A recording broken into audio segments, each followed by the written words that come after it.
এই রুহের খোরাক হলো আল্লাহর জিকির, আর ক্ষতবিক্ষত দিলের মলম হলো আল্লাহর জিকির।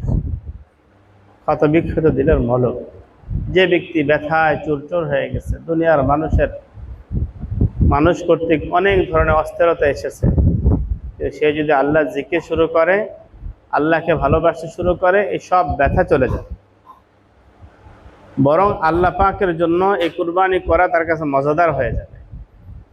সাহাবা ইকরাম রাদিয়াল্লাহু আনহুম জান দিয়ে দিতেন আর বলতেন, ফুস্তু রাব্বিল কাবা, কাবার রবের শপথ, আমি কামিয়াব হয়ে গেছি। স্বয়ং নবীজি সাল্লাল্লাহু আলাইহি সাল্লাম বলেন কি, লাওয়াদিতু আন উকতালা ফি সাবিলিল্লাহ সুম্মা উহইয়া সুম্মা উকতাল সুম্মা উহইয়া সুম্মা উকতাল সুম্মা উহইয়া সুম্মা উকতাল। আমার খুব ভালো লাগে, খুব ভালোবাসে, আমি মহব্বত লাগে যে আমি আল্লাহর রাস্তায় শহীদ হয়ে যাব, আবার আমাকে জিন্দা করা হবে, আবার শহীদ হয়ে যাব, আবার জিন্দা করা হবে, আবার শহীদ হয়ে যাব। আল্লাহর রাস্তায় বারবার শহীদ হওয়ার তামান্না কত, যে আল্লাহর জন্য জান দিয়ে দেব। আলহামদুলিল্লাহ, আলহামদুলিল্লাহ ওয়া কাফা ওয়া সালামুন আলা ইবাদিহিল্লাযীনা আসতাফা, আম্মা বা'দ। فأعوذ بالله من الشيطان الرجيم. بسم الله الرحمن الرحيم. أفمن شرح الله صدره للإسلام فهو على نور من ربه فويل للقاسية قلوبهم من ذكر الله. صدق الله مولانا العظيم. وقال رسول الله صلى الله عليه وسلم: ألا في الجسد مضغة إذا صلحت صلح الجسد كله وإذا فسدت فسد الجسد كله ألا وهي القلب، أو كما قال عليه الصلاة والسلام. শাহ এজহারিয়া হাফিজিয়া মহিলা মাদ্রাসা, এই মাদ্রাসার উদ্যোগে আয়োজিত আজকের এই ইসলাহি মজলিসের আমন্ত্রিত সম্মানিত উলামা ইকরাম, মুরব্বিয়ানে আযম, যুবক বন্ধুগণ এবং পর্দা আড়ালে মা ও বোনেরা, মহান আল্লাহ রব্বুল আলামিনের শাহী দরবারে শুকরিয়া আদায় করছি, যিনি আমাদেরকে মেহেরবানি করে এই অনাড়ম্বর আল্লাহর মহব্বতের মজলিসে হাজির হওয়ার তৌফিক দান করেছেন। আলহামদুলিল্লাহ। আল্লাহ তাআলা মানুষকে দুটি জিনিসের সমন্বয়ে সৃষ্টি করেছেন, এক হলো দেহ, আরেকটা হলো রূহ। দেহ এবং রূহ দুটা মিলিয়ে হলাম আমরা। আমাদের দেহ এবং আমাদের আত্মা, এই দুই জিনিসের সমন্বয়ে মানুষ। মানুষের দেহ আছে, আত্মা নাই, তখন কেউ একে মানুষ বলবে না, বলবে মানুষের লাশ। ধরুন আমার রূহ যেদিন চলে যাবে, অবশ্যই যাবে, এমন একদিন আসবে আমার দেহ থাকবে, রূহ থাকবে না, সেদিন কেউ বলবে না উনি মাহমুদুল আমিন, সবাই বলবে উনি মাহমুদুল আমিনের লাশ। তাহলে মাহমুদুল আমিন কোথায়? সে চলে গেছে। আবার শুধু রূহ, এটা দেখানো যায় না। তো দেহ এবং রূহ দুটার সমন্বয়ে মানুষ। এই দেহ এবং রূহ, এই দুটির মধ্যে প্রধান হলো রূহ, আত্মা। তো এই জন্য উলামায়ে কেরাম বলেন, আমি হলাম আমার আত্মা। ওই আত্মার বাহন হলো দেহ, আত্মার বাহন দেহ। আত্মা থাকলে আমার এই দেহ সচল, আত্মা না থাকলে, রূহ না থাকলে আমাদের এই দেহ অচল। মায়ের পেটে যখন আমাদেরকে সৃষ্টি করা হয়েছিল, তখন আত্মাবিহীন ছিলাম, রূহবিহীন ছিলাম। যখন আমাদের এই দেহটা সুন্দর করে বানানো হলো, ছোট ছোট হাত, ছোট ছোট পা, এবং এই দেহের মধ্যে আল্লাহ তাআলা ছোট্ট একটা কিডনি দিলেন, দুটো কিডনি দিলেন। এখানে আল্লাহ তাআলা আত্মার বহনকারী বাল্ব দিলেন। সকল উপাদান দিয়ে এবং সকল অঙ্গ প্রত্যঙ্গ দিয়ে আল্লাহ তাআলা দেহকে সাজানোর পরে ওই দেহে রোহের জগৎ থেকে আমাদের আত্মা এনে রোহ এনে বসিয়ে দিয়েছে। যতক্ষণ পর্যন্ত এই দেহে আমাদের রোহ না দেওয়া হয়েছে এই দেহ অচল ছিল। রোহ দেওয়ার পরে আমাদের দেহটা সচল হয়েছে। তাহলে আমাদের এই রোহের বাহন হলো আমাদের দেহ। রোহ হলাম আমরা, আর দেহ হলো ওই রোহের বাহন। এখন এই উভয়ের জন্য খোরাক দরকার। দেহেরও খোরাক দরকার, রোহেরও খোরাক দরকার। রোহ এবং দেহের এই দুটি সৃষ্টির মধ্যে পার্থক্য আছে। দেহ হলো মাটির তৈরি, এই জন্য দেহের সকল খাবার মাটি থেকে আল্লাহ পাক পয়দা করেছেন। আমাদের দেহ মাটি থেকে হয়েছে, এই জন্য দেহ প্রতিপালিত হওয়ার জন্য, লালিত পালিত হওয়ার জন্য আল্লাহ তাআলা মাটি থেকে খাবারের ব্যবস্থা করেছেন। আমরা যত খাবার খাই সব হলো মাটি, যত খাবার খাই সব মাটি।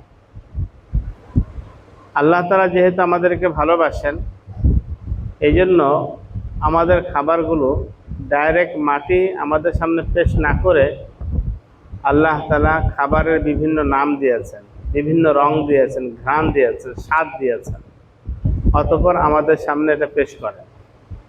ধরুন আমরা আম খাই, এটা আসলে মাটি, কিন্তু আল্লাহ তাআলা আম আকারে আমাদের সামনে দিয়েছেন। আমরা কাঁঠাল খাই, কাঁঠাল মাটি, কিন্তু আল্লাহ তাআলা আমাদেরকে কাঁঠাল আকারে দিয়েছেন। আমরা গোশত খাই, মাছ খাই, আমরা ভাত খাই, এসবই মাটি। এই জন্য খাবারের পর এসব আবার মাটি হয়ে যায়।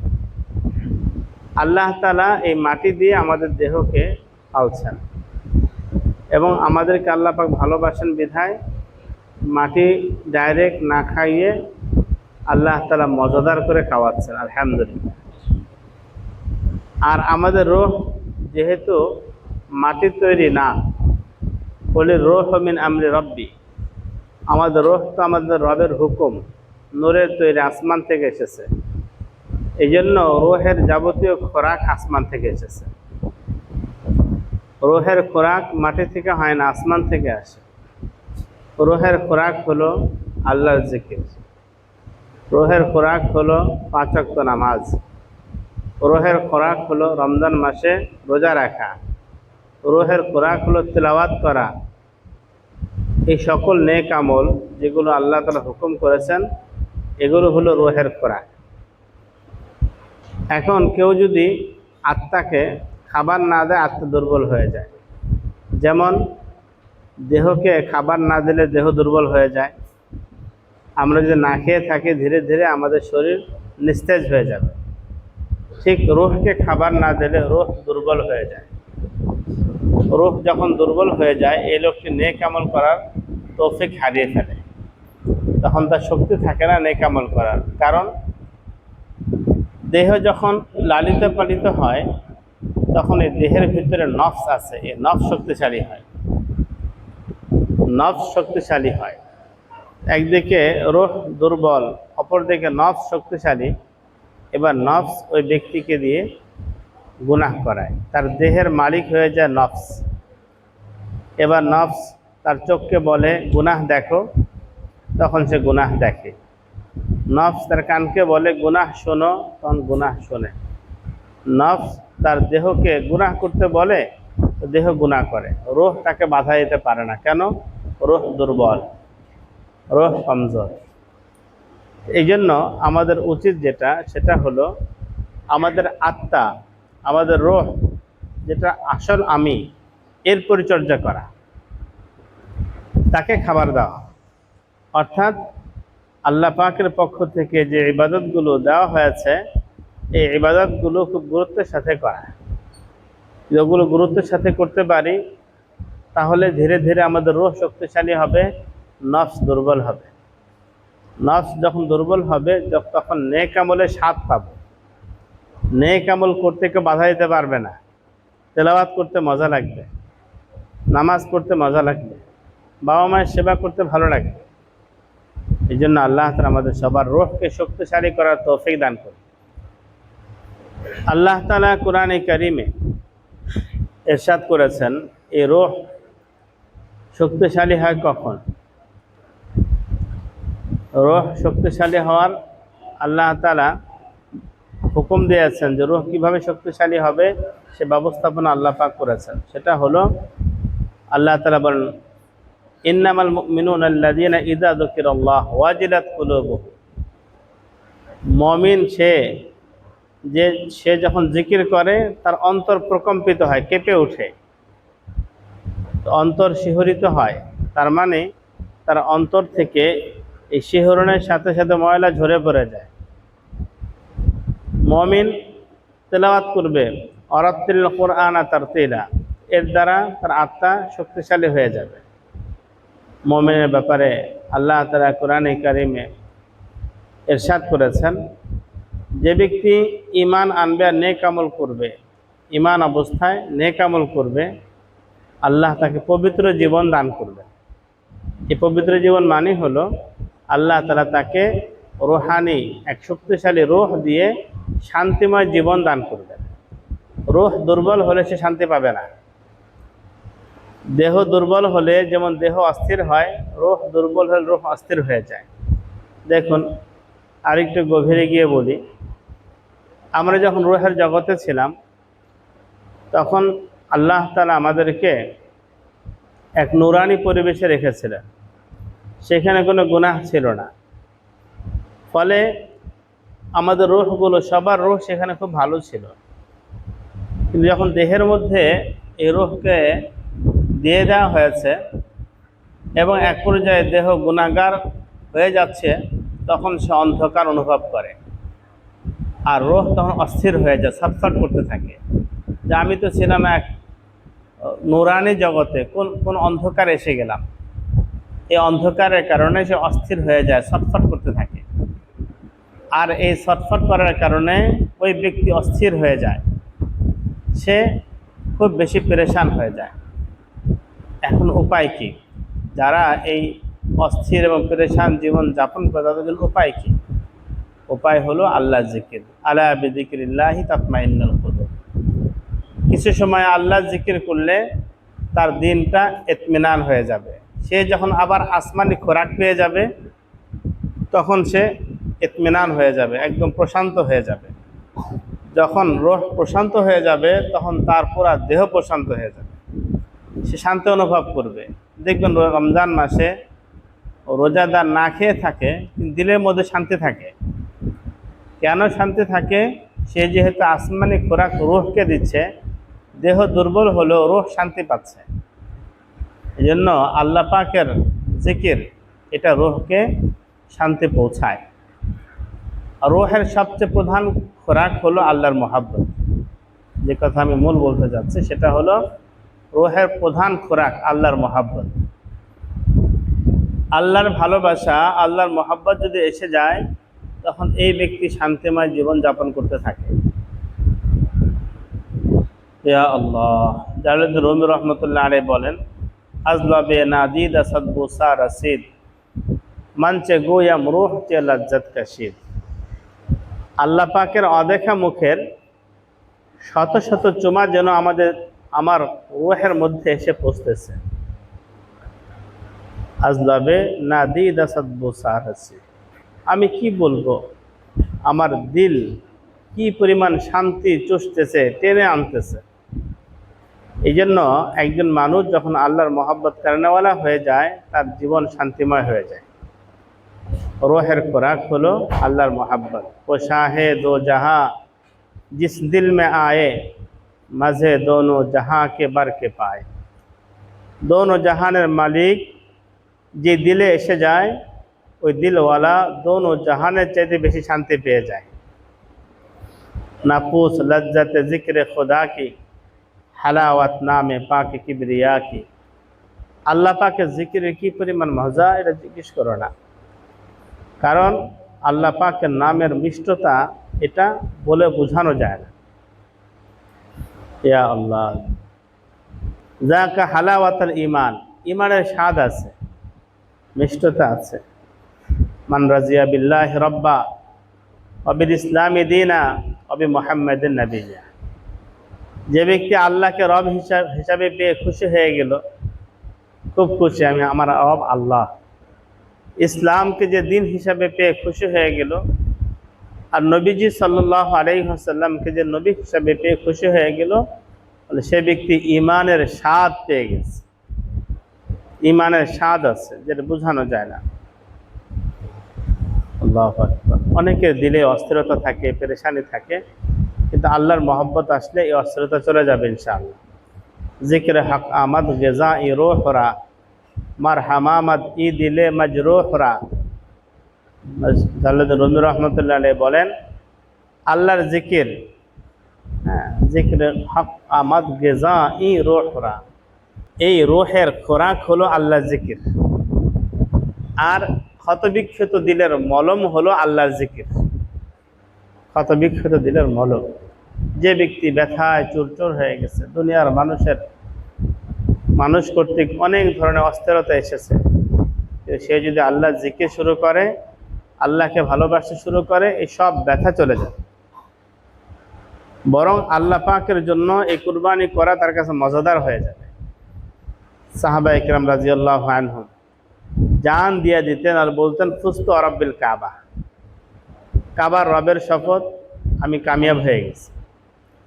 স্বয়ং নবীজি সাল্লাল্লাহু আলাইহি সাল্লাম বলেন কি, লাওয়াদিতু আন উকতালা ফি সাবিলিল্লাহ সুম্মা উহইয়া সুম্মা উকতাল সুম্মা উহইয়া সুম্মা উকতাল সুম্মা উহইয়া সুম্মা উকতাল। আমার খুব ভালো লাগে, খুব ভালোবাসে, আমি মহব্বত লাগে যে আমি আল্লাহর রাস্তায় শহীদ হয়ে যাব, আবার আমাকে জিন্দা করা হবে, আবার শহীদ হয়ে যাব, আবার জিন্দা করা হবে, আবার শহীদ হয়ে যাব। আল্লাহর রাস্তায় বারবার শহীদ হওয়ার তামান্না কত, যে আল্লাহর জন্য জান দিয়ে দেব। জান দি হুই উসি কি থি হক তো ইয়ে হয় হক আদা না হুই। জান দিয়ে দেয়, এরপরে বলে কি, জানটা তো আল্লাহরই দেওয়া ছিল, সুতরাং আমি তো হক আদায় করতে পারলাম না, নিজের পক্ষ থেকে কিছু তো আল্লাহকে দিতে পারলাম না। হুযায়ফা রাদিয়াল্লাহু আনহুকে রোমান বাদশাহ গ্রেফতার করে নিয়ে গেছে সাহাবাদের জামাত সহ। তো সেখানে যাওয়ার পরে তাদের ইমানি পরীক্ষা নিচ্ছিল, তাদেরকে খ্রিস্টান বানানোর জন্য চেষ্টা করতেছিল। প্রথমে তাদেরকে শরাব খেতে দিছে, শুকর খেতে দিছে, ওনারা খাবেন না, না খেয়ে আছেন দীর্ঘদিন। এক পর্যায়ে বাদশাহ ওনাদের ভয় ভীতি দেখালেন, তাও কাজ হয় না। তখন প্রলোভন দিল যে আমার কন্যা তোমার সাথে বিয়ে দেব, আর অর্ধেক রাজত্ব তোমাকে দিয়ে দেব, তুমি খ্রিস্টান হয়ে যাও, ইসলাম ধর্ম ত্যাগ করো। রাজি হলেন না। তো এক পর্যায়ে বাদশাহ দেগের ভিতরে তেল উত্তপ্ত করতে বলল। যখন তেল উত্তপ্ত হয়ে গেল, তখন হুযায়ফা রাদিয়াল্লাহু আনহুর একজন সঙ্গীকে নিয়ে ওই তেলের ভিতরে নিক্ষেপ করছে, সাথে সাথে তিনি একদম ভুনা হয়ে গেছেন, শহীদ হয়ে গেছেন। হুযায়ফা রাদিয়াল্লাহু আনহুকে এরপর নিয়ে যাওয়া হচ্ছিল ড্যাগের কাছে, উনি কাঁদতেছিলেন। বাদশাহ তাকে ডেকে আনলো, তোমার মনে হয় দিল নরম হয়েছে, ভয় পেয়েছ, তুমি খ্রিস্টান হয়ে যাও, আমার আগের প্রস্তাব এখনো বহাল আছে। বললেন, না, আমি খ্রিস্টান হব না। তো তাহলে তুমি কাঁদলে কেন? বললো, আমি ভয়ে কাঁদিনি, বরং আফসোসে কাঁদতেছিলাম যে আল্লাহ, আপনি হুযায়ফাকে একটা জান দিচ্ছেন, সে একটা জান আপনার জন্য এই তেলের ভিতরে দিয়ে কুরবানি করবে। আল্লাহ, আপনি যদি হুযায়ফাকে হাজারো জান দিতেন, সে আপনার জন্য হাজারো জান কুরবানি করে দিতেছে, হাজারো জান। সাহাবা ইকরাম রাদিয়াল্লাহু আনহুম আল্লাহ পাকের মহব্বতে জান দিতে ভালোবাসতেন।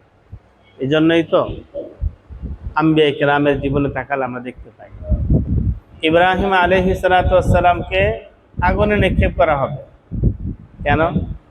উনি এক আল্লাহ পাকের দিকে মানুষকে দাওয়াত দেন। আগুনে নিক্ষেপ করা হবে, ওনার ভয় নাই, ভীতি নাই, কাঁদছেন না, বরং যখন আগুনে নিক্ষেপ করার জন্য ওনাকে ঘোরাচ্ছিল চরকায়, কাছে যাওয়া যায় না, এত উত্তপ্ত আগুন, উত্তপ্ত লাভা, কাছে যেতে পারে না। যদি ইবলিসের পরামর্শে চরকায় বেঁধে ঘোরাচ্ছে, এক পর্যায়ে ছেড়ে দেবে, দূর থেকে আগুন নিক্ষেপিত হবে। হযরত জিবরিল আলাইহিস সালাম এসে বললেন, আপনি বলুন, আমার সাথে আগুনে বাতাসের ফেরেশতা আছে, পানির ফেরেশতা আছে, আগুন নিভিয়ে দিই। তিনি বললেন, এই সাহায্য তোমার পক্ষ থেকে হলে আমার দরকার নাই, আর সাহায্য আল্লাহ পাকের পক্ষ থেকে হলে অবশ্যই দরকার আছে। এরপর উনি বলতে শুরু করলেন, হাসবুনাল্লাহু ওয়া নি'মাল ওয়াকিল। সর্বশেষ বক্তব্য ওনার ছিল, বুখারী শরীফে আছে, উনি বলতেছিলেন, হাসবি আল্লাহু ওয়া নি'মাল ওয়াকিল, আমার জন্য আমার আল্লাহই যথেষ্ট। অর্থাৎ জিবরিল ফেরেশতাও তো মাখলুক, বাতাসের ফেরেশতাও তো মাখলুক, উনি বললেন আমার জন্য আমার আল্লাহই যথেষ্ট। এমন আগুনের সামনে দাঁড়ায়া এই কথা বলা কি পরিমাণ ইমানের পরিচয়! আল্লাহকে কি পরিমাণ চেনেছেন, আল্লাহকে কি পরিমাণ ভালোবেসেছেন। আল্লাহ তাআলা কোনো মাখলুক ব্যবহার করলেন না, সরাসরি ওই আগুনকে হুকুম দিলেন, ইয়া নার কুনি বারদা ওয়া সালামান আলা ইব্রাহিম, হে আগুন আমার ইব্রাহিমের জন্য শান্তিদায়ক ঠান্ডা হয়ে যায়।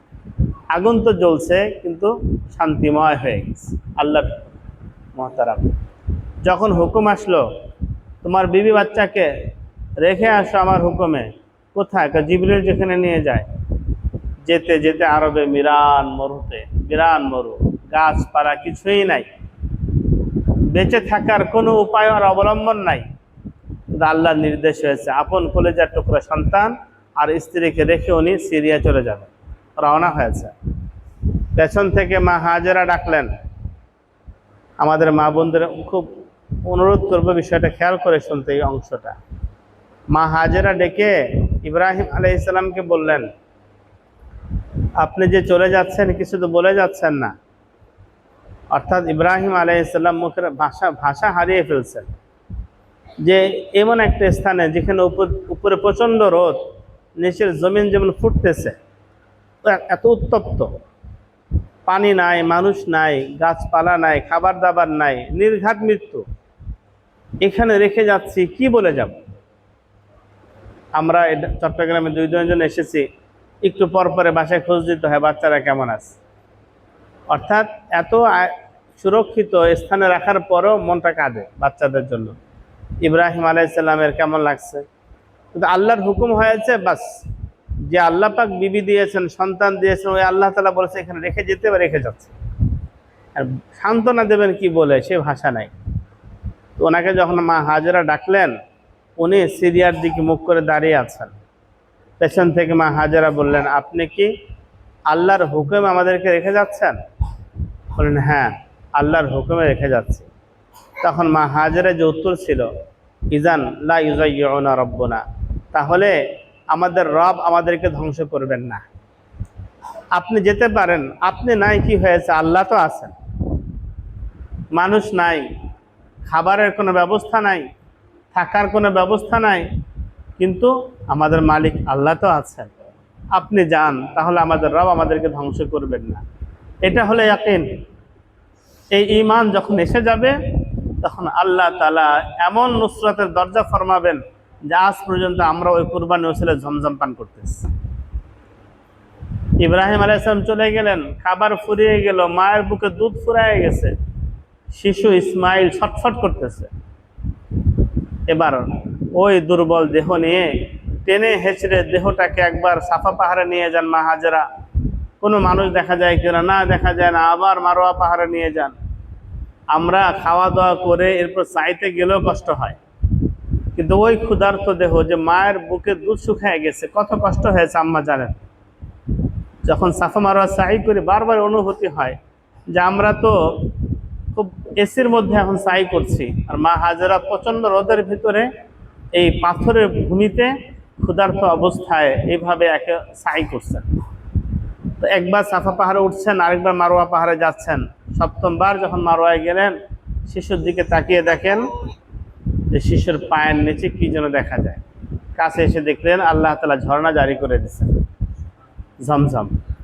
কুরবানি দিচ্ছেন আল্লাহ, ঝমঝম জারি করে দিচ্ছেন। সুতরাং যে বাবা মা আল্লাহর হুকুম পুরা করবে এবং আল্লাহর জন্য কুরবানি করবে, আল্লাহ পাক তাদের সন্তানকে বিশ্ববাসীর বরকতের দরজা হিসাবে কবুল করবে। তার ওসিলা বিশ্ববাসীকে আল্লাহ পাক বরকত দিয়ে দেবে। কুরবানি লাগবে আল্লাহর জন্য।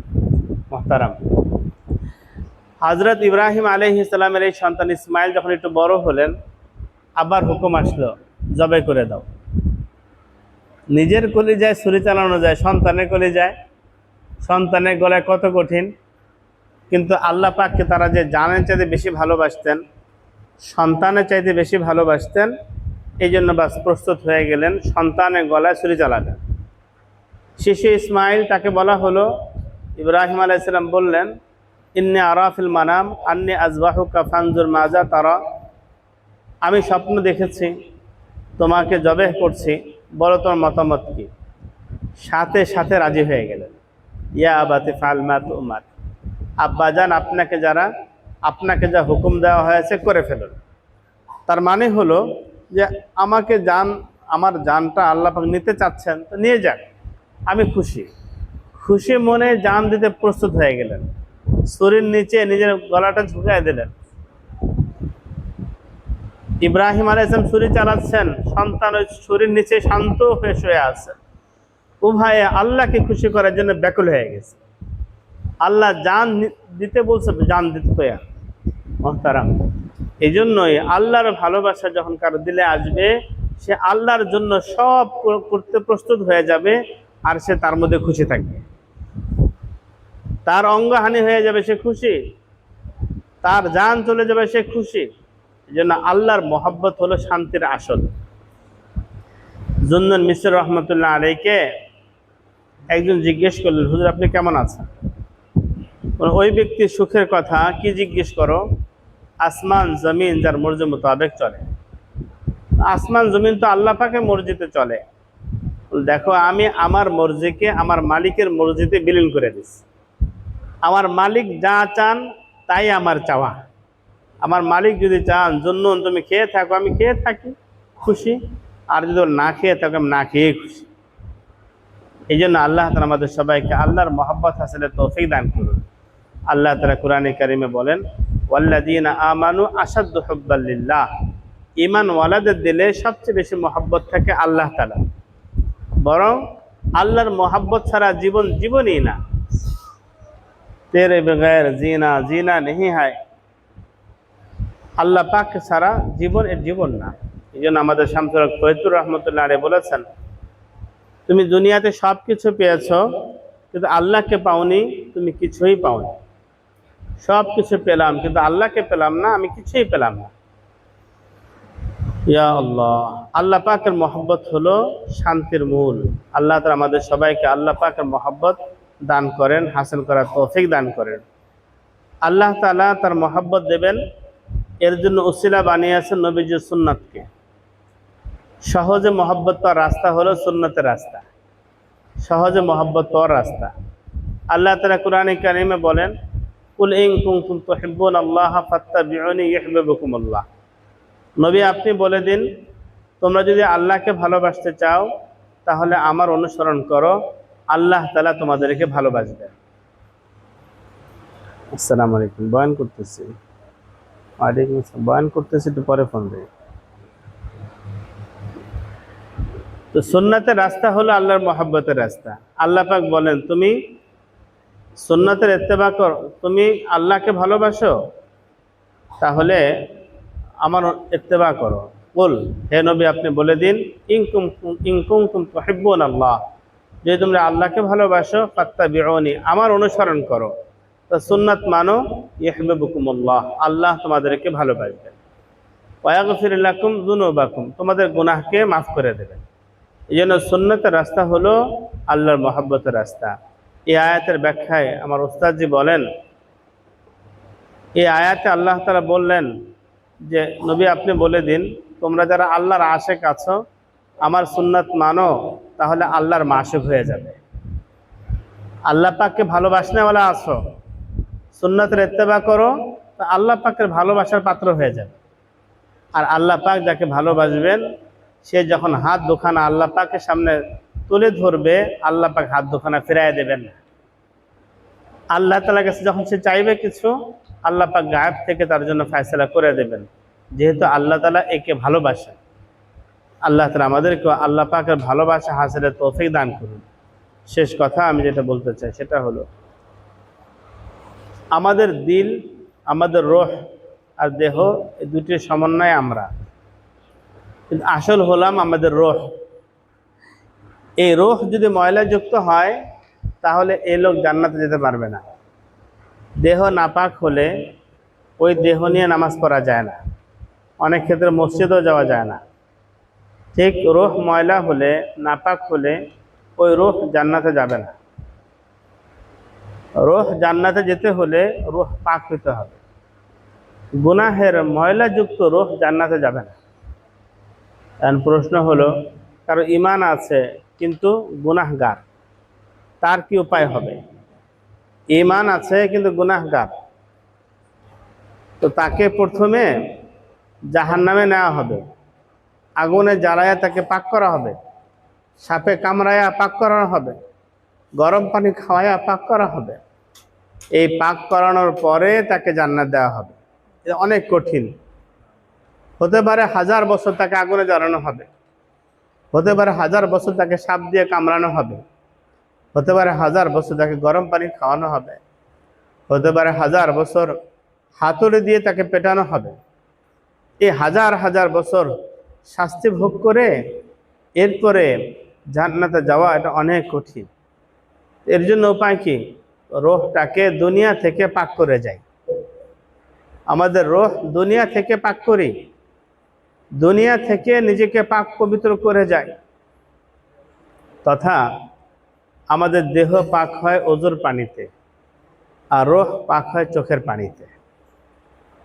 মানুষ যখন অনুতপ্ত হয়ে যাবে, তার দিলের ভিতরে আল্লাহ পাক আসমান থেকে পানি পাঠাইয়া দেবেন। ওই পানি দিল ধুয়ে চোখ দিয়ে বের হবে।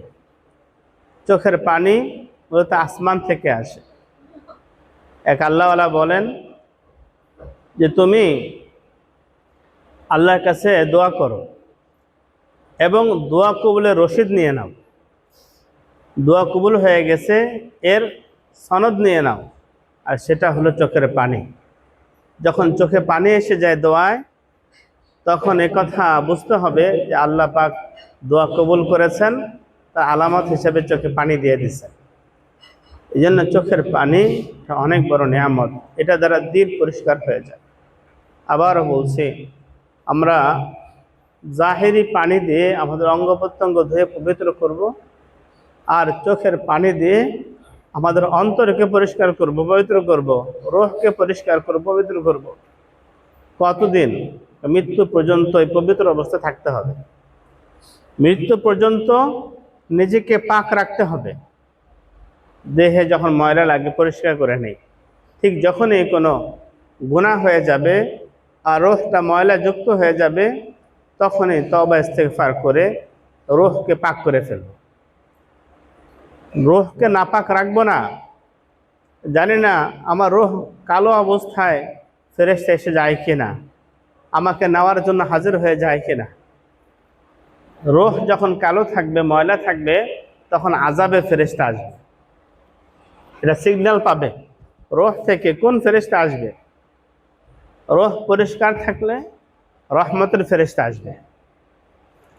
এই জন্য প্রত্যেক মুহূর্তে মৃত্যুর জন্য তৈয়ার থাকা, তথা নিজের রূহকে পবিত্র করে অপেক্ষায় থাকা, যেন আমার জন্য রহমতের ফেরেশতা আল্লাহ পাঠান, তাদের কোলে উঠে আমরা আল্লাহর কাছে পৌঁছে যাব। প্রত্যেক মুহূর্তে প্রস্তুত থাকতে হবে। আশরাফ আলী থানভী রহমতুল্লাহ এই জন্য বলেছেন যে দৈনিক রাত্রেবেলা সারাদিনের আমলের হিসাব নাও, যদি কোনো গুনাহ হয়ে যায় তওবা করো, পবিত্র হয়ে ঘুমাও। কোনো গুনাহ হয়ে গেলে তওবা করে পবিত্র হয়ে ঘুমাও, গুনাহ নিয়ে ঘুমায়ও না। কারণ এখন যে চোখ বন্ধ হয়েছে, এই চোখ যে আবার খুলতে পারবে কোনো নিশ্চয়তা নেই। অনেক এমন আছে ঘুমের ঘোরে আল্লাহর কাছে চলে গেছে। অনেকেই রাত্রেবেলা একসাথে শুয়েছে, সকালে উঠে দেখে যে সবাই উঠছে, তিনি উঠতে পারেন না। দেখুন, এখন তো আমরা চোখ মেলে দেখি, হয়তো আমার স্ত্রীর মুখ দেখি বা স্বামীর মুখ দেখি, সন্তানের চেহারা দেখি। একদিন চোখ মেলে দেখবো কিয়ামতের মাঠ হয়ে গেছে, কিয়ামত কায়েম হয়ে গেছে, অবশ্যই হবে।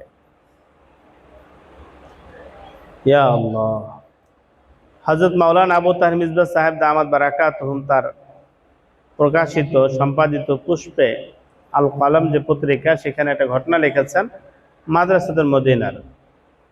ওখানে একটা কারগুজারি এসেছে, দুই তালেবুল ইলম একসাথেই ঘুমিয়ে আছে। তো একজন স্বপ্ন দেখছে যে দুইজন বাগানে গেছে, সুন্দর বাগান, এত মনোরম। আসরের পরে তো সন্ধ্যা হয়ে যাচ্ছে, তো একজন বললেন যে চলো এখন চলে যাই। অপরজন বলছে যে না, আমি এখানে থাকবো, খুব ভালো লাগতেছে, আমি যাব না, তুমি চলে যাও। তো ওনাকে পাঠিয়ে দিচ্ছে। হুজুর আওয়াজ দিছে, তো যে আল্লাহর বান্দা তালেবুল ইলম বাগান থেকে ফিরে এসেছে সে তো উঠে গেছে, কিন্তু পাশে যেজন বাগানে তিনি আর ওঠেন না। এসে ডাক দিছে, দেখুন উনি আল্লাহর কাছে চলে গেছে। তথা তিনি যেহেতু তালেবুল ইলম, আল্লাহ রাস্তায় শহীদ, এই জন্য আল্লাহ পাক তাকে বাগানে পৌঁছায় দিয়েছেন, জান্নাতের বাগানে। তো ঘুম থেকে আর উঠতে পারে নাই। তা আমরাও যে আজকে ঘুমাচ্ছি আর উঠতে পারবো কোনো নিশ্চয়তা নাই। এই জন্য ঘুমানোর আগে নিজেকে পাক করে ঘুমাবো তো ইনশাআল্লাহ, তওবা করে খুব বেশি রূহকে পাক রাখে। যে ব্যক্তি রূহ পাক থাকবে তার সিনাটা খুলে যাবে, আর যার সিনা খুলে যাবে সে আপাদ মস্তক নূরের মধ্যে থাকবে। আল্লাহ তাআলা বলেন, আফমান শারাহাল্লাহু সাদরাহু লিল ইসলাম ফাহুয়া আলা নূরিন মির রাব্বিহ। যার সিনাকে আল্লাহ পাক খুলে দিয়েছেন ইসলামের জন্য, সে আল্লাহ পাকের পক্ষ থেকে নূরের মধ্যে থাকবে, আল্লাহ পাকের পক্ষ নূরের মধ্যে থাকবে। এখন কার শরহে সদর হয়েছে, কার সিনা খুলে গেছে, এটা বোঝার আলামত আমাদের খুলনার হাদিস বলেছেন তিনটা: আত-তাজাফি আন দারিল গুরুর, ওয়াল ইনাবাতু ইলা দারিস সুরুর, ওয়াল ইস্তি'দাদু লিল মাউতি ক্বাবলা আন-নুজুল। দুনিয়ার এই ধোকার দুনিয়া থেকে নিজের আত্মাকে দূরে সরানো, মৃত্যুর কথা স্মরণ করা, তার দিকে মোতাওয়াজ্জা হওয়া, তার জন্য প্রস্তুতি নেওয়া। ওয়াল ইনাবাতু ইলা দারিস সুরুর, খুশির যে জগৎ পরকাল, এর আগ্রহ বেড়ে যাওয়া। আর তৃতীয় হলো মৃত্যুর আগে মৃত্যুর প্রস্তুতি নেওয়া। এক নম্বর ধোকার দুনিয়া থেকে পৃথক হওয়া, দুই নম্বর পরকালে আগ্রহী হওয়া, তৃতীয় হলো মৃত্যুর আগে মৃত্যুর তৈয়ারি নেওয়া।